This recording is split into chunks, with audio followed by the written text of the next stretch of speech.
Class में आप सभी का स्वागत है। मैं नरेश कुमार आपके लिए हिंदी क्लास लेकर के आया हूँ, जिसमें आज हम वर्णमाला का सामान्य अध्ययन करेंगे। वर्णमाला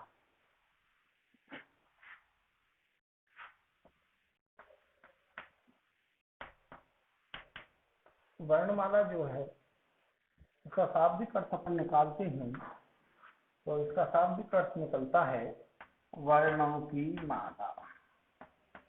वर्णों की माला, जिस प्रकार मोतियों की माला होती है उसी प्रकार एक वर्णों की भी माला होती है, और उस वर्णों की माला को हम कहते हैं वर्णमाला।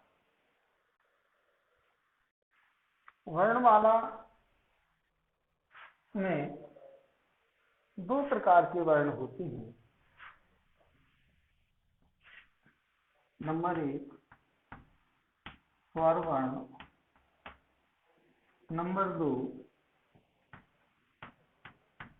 व्यंजन वर्ण। स्वर वर्ण, नंबर 2 व्यंजन वर्ण। इन दो प्रकार के वर्णों से मिलकर के एक वर्णमाला का निर्माण होता है। सबसे पहले ये जो वर्णमाला है, ये हमारी हिंदी व्याकरण की या संस्कृत व्याकरण की एक बेसिक आधारशिला होती है, जिसके बिना हम अच्छे से व्याकरण को पढ़ नहीं सकते। तो सबसे पहले अपन देखते हैं स्वर वर्णों के बारे में। पहले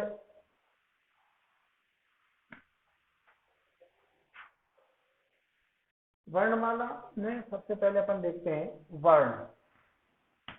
वर्ण कहते किसे हैं? वर्ण से मिलता जुलता एक शब्द और भी है, जिसे हम कहते हैं अक्षर।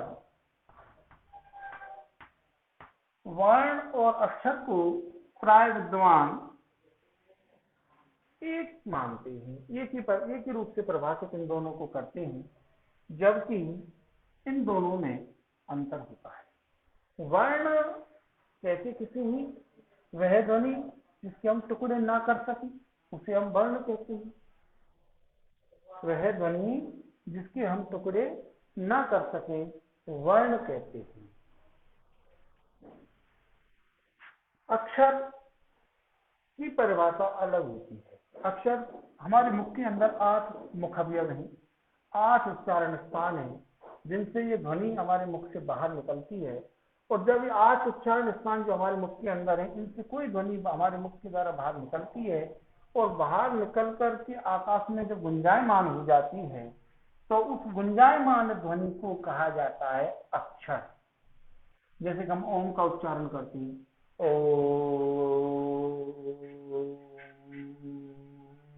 तो इस प्रकार जो ध्वनि हमारे मुख अवयवों से निकल करके आकाश में व्याप्त हो जाती है, गुंजायमान हो जाती है, उस ध्वनि को क्या कहते हैं? अक्षर कहते हैं। तो अक्षर और वर्ण में थोड़ा अंतर होता है। तो अब देखते हैं अपन वर्ण।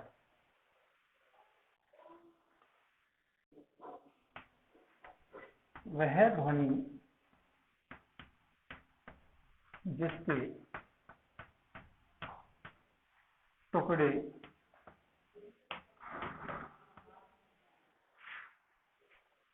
ना कर सकें वह वर्ण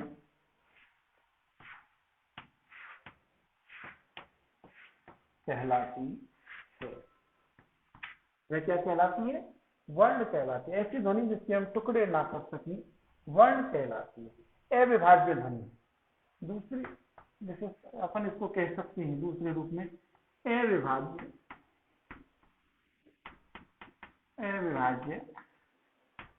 ध्वनि। अविभाज्य ध्वनि अर्थात बात वही है जो ऊपर कही गई है कि वह ध्वनि जिसका विभाजन नहीं किया जा सकता है, जिसको विभाज्य नहीं किया जा सकता है, तो वह क्या कहलाएगी? वर्ण कहलाएगी। तो वर्ण वह ध्वनि जिसके हम टुकड़े ना कर सकें या एकाट्य।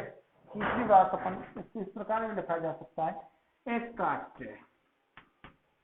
एकाट्य, कुछ विद्वानों ने ये परिभाषा दी, एकाट्य ध्वनि वर्ण कहलाती है। क्या कहलाती है? वर्ण कहलाती है। तो बात एक ही है जिसको हमने विभिन्न प्रकार से समझने का प्रयास किया है कि वह ध्वनि जिसके हम टुकड़े ना कर सकें वर्ण कहलाएगी। दूसरी बात है अविभाज्य ध्वनि जिसका हम विभाजन नहीं कर सकते ऐसी ध्वनि, वो भी वर्ण कहलाएगी। तीसरा बिंदु हमने देखा है अकाट्य ध्वनि। अकाट्य ध्वनि का मतलब जिसको काटा नहीं जा सकता है, अर्थात बात वही आती है कि जिसका विभाजन नहीं किया जा सकता है वह ध्वनि भी क्या कहलाएगी? वर्ण कहलाएगी।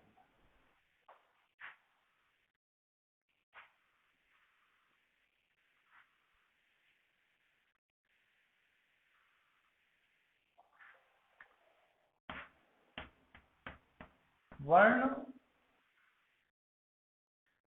दो प्रकार के हुए, स्वर वर्ण, नंबर 2 व्यंजन वर्ण। स्वर वर्ण जो होते हैं इनकी संख्या 11 होती है, व्यंजन वर्णों की संख्या 33 होती है। यदि दोनों को मिला दिया जाए तो कुल वर्ण हो गए 44। प्राय सामान्य रूप से प्रश्न पूछा जाए कि हिंदी वर्णमाला में वर्णों की संख्या होती है तो हमारा आंसर होगा 44।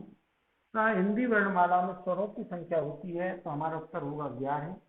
हिंदी वर्णमाला में व्यंजनों की संख्या होती है तो हमारा उत्तर होगा 33। एक सामान्य रूप से विभाजन है। सबसे पहले अपन अब देखते हैं स्वर वर्ण।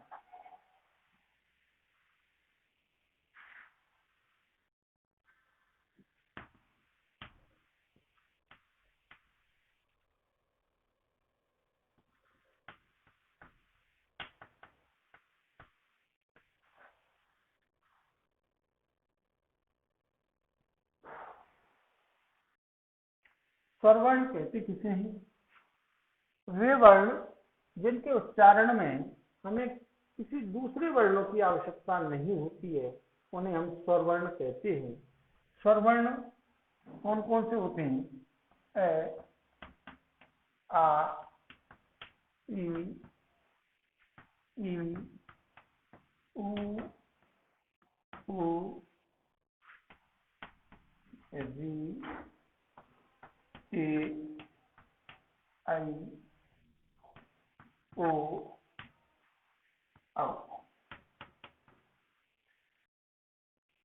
1 2 3 4 5 6 7 8 9 10 11।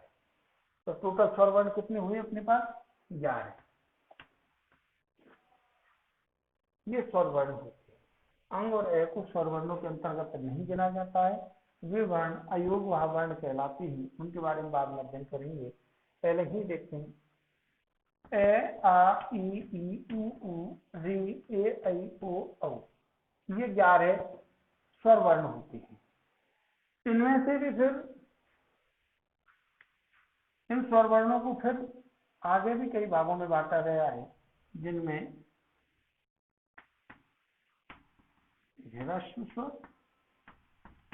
ह्रस्व स्वर होते हैं ए ई उ ए ई उ री। उसके बाद देखते हैं अपन दीर्घ स्वर।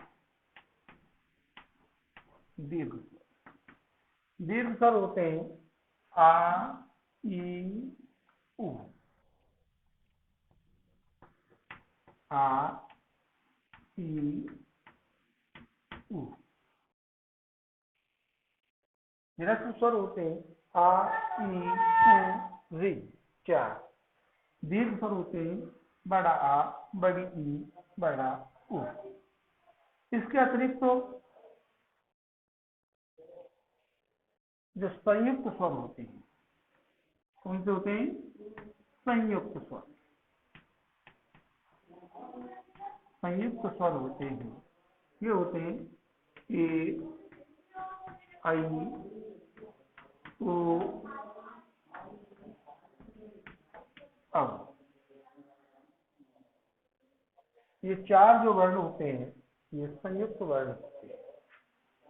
तो इस प्रकार जब हम स्वरों का वर्गीकरण करते हैं तो 4 3 7 और 4 11, इस प्रकार 11 स्वर वर्ण होते हैं, जिनमें 4 ह्रस्व होते हैं, 3 दीर्घ होते हैं, 4 संयुक्त होते हैं।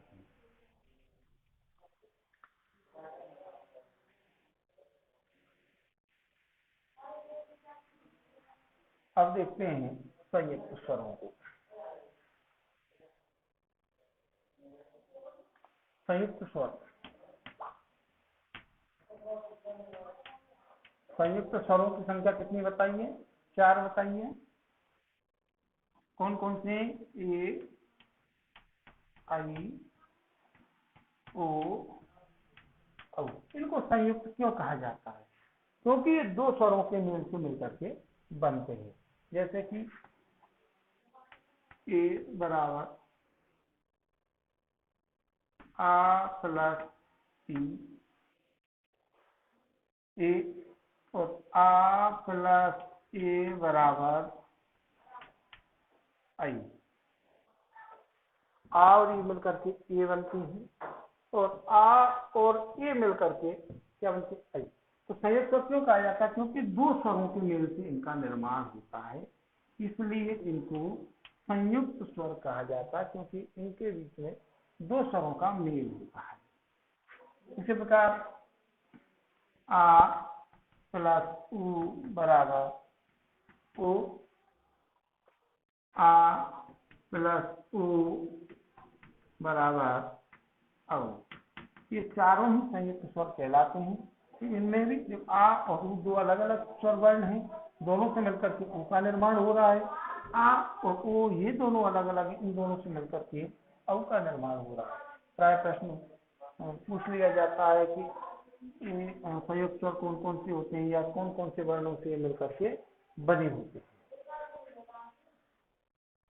तो एक बार पुनः एक चार्ट के माध्यम से स्वर वर्णों को देखते हैं, आसानी से समझा जा सकता है। स्वर वर्ण, स्वर वर्णों को दो भागों में बांटा है।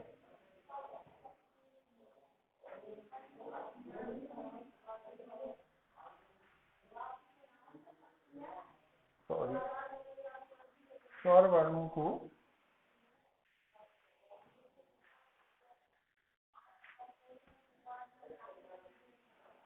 सबसे पहले देखते हैं नंबर 1 पर ह्रस्व स्वर। ह्रस्व स्वर कौन कौन से? आ, ई, उ, वी। ये हो गए आपके ह्रस्व स्वर। उसके बाद देखते हैं अपन दूसरे नंबर पर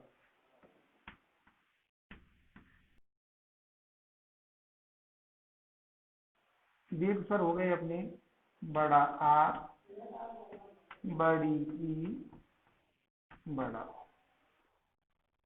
ह्रस्व स्वरों की संख्या कितनी थी टोटल? 4। दीर्घ स्वरों की संख्या कितनी है टोटल? 3। और तीसरा बचा अपना संयुक्त स्वर। संयुक्त स्वर, संयुक्त स्वरों की संख्या कितनी है? देखते हैं, ए, आई, ओ, औ। इनकी संख्या है 4। अतः कुल स्वरों की संख्या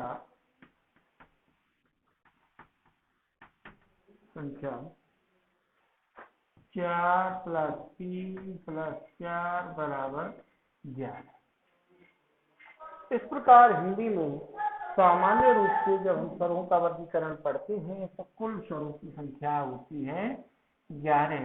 अब किसी भी प्रकार से प्रश्न पूछा जा सकता है, आप आसानी से उत्तर दे सकते हैं प्रत्येक प्रश्न का। ह्रस्व स्वर कौन कौन से, संयुक्त स्वर कौन कौन से, दीर्घ स्वर कौन कौन से। इनको संयुक्त स्वर क्यों कहा जाता है ये मैं आपको बता चुका हूँ। एक बार मैं पुनः रिवाइज करवा देता हूँ। वर्ण माला, वर्णों की माला तत्पुरुष समास होता है। जिस प्रकार मंत्रों की माला होती है उसी प्रकार एक वर्णों की माला होती है, जिसमें दो प्रकार के वर्ण होते हैं, स्वर वर्ण और व्यंजन वर्ण। सर्वप्रथम फिर उसके बाद हमने वर्ण और अक्षर में अंतर देखा। वर्ण कहते किसे हैं? वह ध्वनि जिसके हम टुकड़े ना कर सकें, जिसको हम विभाजित नहीं कर सकते, अर्थात एक काट्य ध्वनि को ही हम क्या कहते हैं? वर्ण कहते हैं। उस और अक्षर की परिभाषा भी हमने देखी। प्राय विद्वान जो होते हैं वो अक्षर और वर्ण को एक ही रूप में परिभाषित करते हैं, जो कि गलत है। अक्षर की जो परिभाषा है वो साफ साफ कुछ विद्वानों ने लिखी है कि वह ध्वनि जो हमारे मुख के अंदर जो 8 मुख्य उच्चारण स्थान है उनसे जो ध्वनि हमारे मुख के द्वारा बाहर निकलती है और वह ध्वनि निकलने के बाद आकाश में गुंजायमान हो जाती है, तो उसे हम कहते हैं अक्षर। क्या कहते हैं? अक्षर। उसके बाद हमने स्वर वर्णों का वर्गीकरण पढ़ा। स्वर वर्ण होते कौन कौन से हैं? 11 स्वर वर्ण हमने देखी। इसमें स्वर वर्गों के वर्गीकरण में फिर हमने देखा ह्रस्व स्वर। ह्रस्व स्वर कौन कौन से होते हैं, इनकी संख्या कितनी होती है? ए, ई, उ, री, इनकी संख्या 4 होती है। उसके बाद फिर हमने देखा दीर्घ स्वर। दीर्घ स्वरों की संख्या 3 होती है, आ, ई, उ। फिर हमने देखा संयुक्त स्वर। संयुक्त स्वरों की संख्या 4 होती है, ए, आई, ओ, औ। इनको संयुक्त स्वर क्यों कहा जाता है ये भी हमने देखा।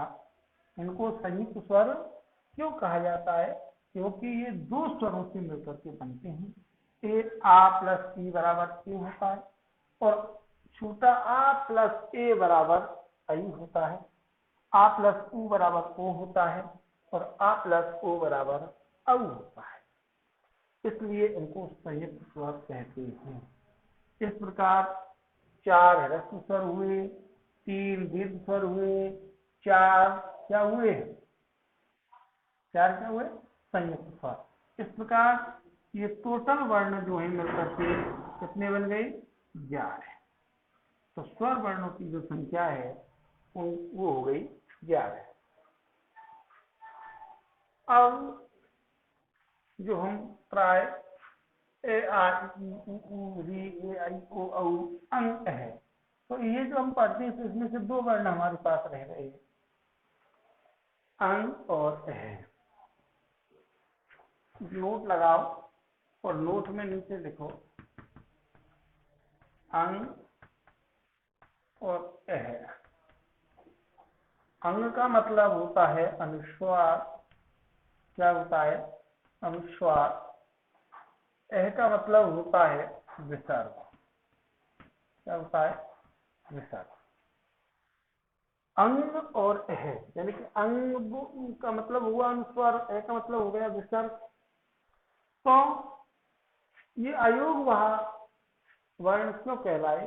क्योंकि ये दोनों ही वर्णों का प्रयोग न स्वरों के साथ होता है स्पेशली और ना ही व्यंजनों के साथ होता है। अयोगवाह ध्वनि ना तो स्वरों में इनकी गिनती है ना इनकी व्यंजनों में गिनती है, तो इनको अयोगवाह वर्ण कहते हैं। इनका प्रयोग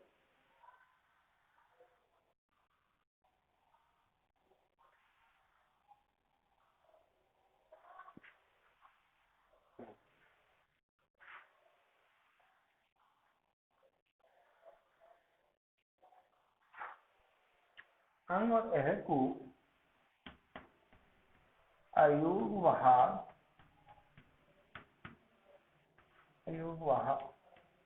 वर्ण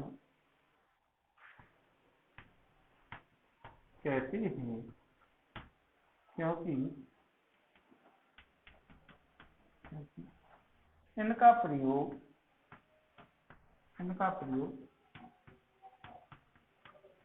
स्वतंत्र रूप से नहीं होता है। इनका प्रयोग स्वतंत्र रूप से नहीं होता है, इसलिए इनको अयोगवाह वर्ण कहते हैं। अयोग का मतलब हो गया किसी के साथ योग नहीं होना, किसी के साथ योग नहीं होना। तो अंग और ए को क्यों नहीं गिना जाता? क्योंकि ये अयोग वहा वर्ण कहलाते हैं। क्या कहलाते हैं? अयोग वहा। केवल इतना ही ध्यान रखना है कि ये कौन से वर्ण कहलाते हैं? अयोग वहा वर्ण कहलाते हैं।